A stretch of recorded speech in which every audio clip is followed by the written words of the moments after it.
Well, here we are, and funny enough, I just put out a fighting game focused video on the last one. But here we go again, the inevitable return of your good friend, Waifu Belector, the only fair human on Earth, here to talk about some kinda unfortunate news regarding Mortal Kombat 1. And I say kinda unfortunate because, well, it depends on how you look at it. But yeah, we're gonna go ahead and get into this. Just remember to like the video if you end up enjoying. Alright? Okay. Let's go. Now I have several videos about Mortal Kombat 1, all of the relevant ones being from its release to now, with the most recent before this one being from a couple of months ago. So because I have all of those MK1 thoughts cataloged, recorded, and documented, I'll spare us all a big recap of the game's history. Plus, I'm sure you're aware anyway. Now, the new news we have here is pretty shocking, I'd say, and fully contrary to things that we've been told prior. But what we're hearing now is that allegedly, according to insider rumors, Mortal Kombat 1 will not be receiving any more combat packs or story expansions, which of course means no more characters after the current Combat Pack 2 finishes. So Ghostface is out right now, we've got the T-1000 Terminator and Conan the Barbarian coming later. Then that's it. The game is in cruise control and nothing else major will release. But take this with just a pinch of salt because it is all alleged right now. However, I'm to understand that the insider providing this info is extremely credible and has a good track record. Also, this info is just sorta believable, you know? But yeah, this is the complete opposite of what Ed Boon and NetherRealm have been saying from the very beginning of the game, which is that MK1 would be supported for longer than any NetherRealm game before. That seemingly has gone out of the window and they're closing up shop. So I do want to talk about a few aspects of this news, but I'll start by saying I don't think Ed Boon was lying. I think the intention was to support this game for much longer than previous games, but I don't think they foresaw the distaste for the game being so strong. And at the end of the day, it's Warner Brothers that has final say, not Ed Boon himself. And Warner Brothers, as a business, why continue to add to something that people aren't coming back to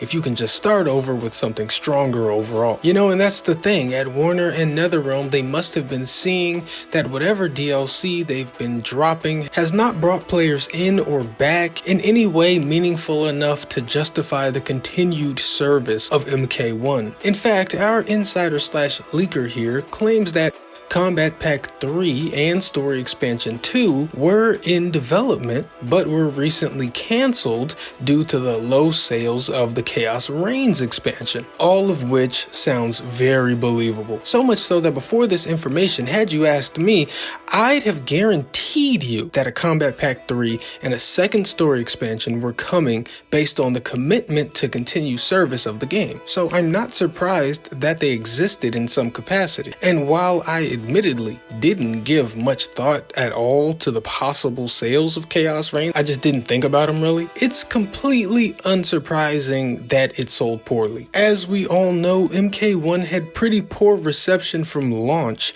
and Chaos Reigns specifically was priced a little too steeply for a lot of people considering it was an expansion to a game they probably don't even like that much, if at all. Again, we're just assuming these rumors are true, although I do find them to be very believable. And dare I say, I kinda want them to be true.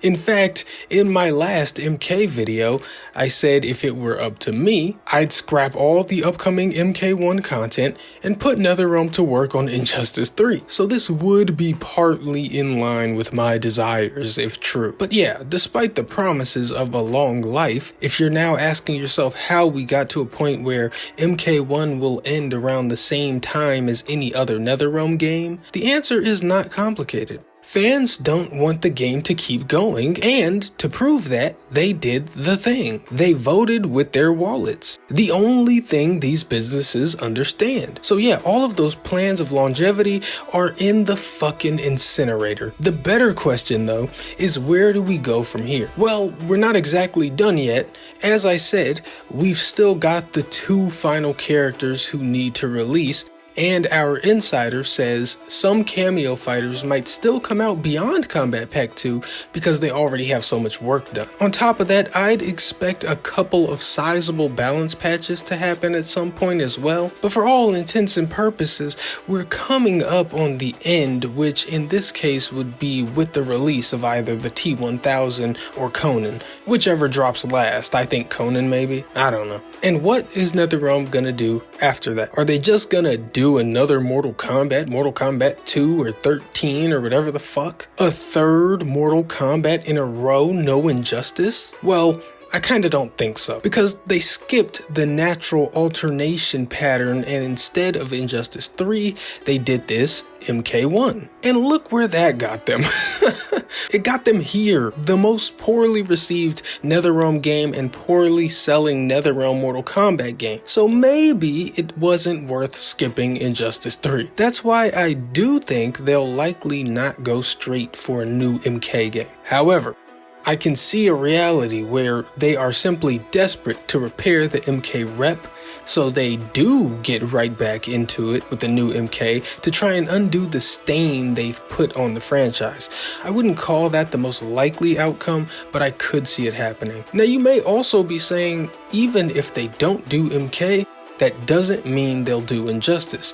They could just do something brand new. And that would be exciting. That'd be something I'm all for and would have considered more heavily if Warner hadn't recently stated their bigger focus on big IP. They're focused on MK, Harry Potter, Game of Thrones, Batman, and DC. So with them very, very recently making that known, it's unlikely that they'd greenlight a brand new original IP from NetherRealm. It just doesn't make any sense. Which then leaves us with one of 2 choices: Mortal Kombat or Injustice. And if we're putting in votes for what we want or what we think will happen, my vote is the same for both, and it's Injustice 3. I certainly want Injustice 3, and I think they'll do Injustice 3. I'm a big MK fan. I'm a way bigger DC fan. So let's get that going. But let me know what you'd want to see NetherRealm do. I think ending MK1 will be good for them. On to greener pastures and all that. They're just going for a fresh start. They're finished with MK1. It's over. And honestly, like I said, this is what I wanted. I don't think it even makes sense to sit and wallow in something that isn't working. Just drop it. Everyone who's going to put their money into it has, and now let's move it along. But what are your thoughts? Do you think this is true? Are you surprised about it? And what do you want NetherRealm to do next? Put all your thoughts in the comments, of course. And if you enjoyed this video, give it a thumbs up, consider subscribing, and if you do subscribe, don't forget to turn on notifications so that you see all the new videos. But whatever you do, thanks for watching this video, and until next time, I am Waifu Belector. I am just a normal guy. I like hentai, and here's hoping for Injustice 3. Goodbye.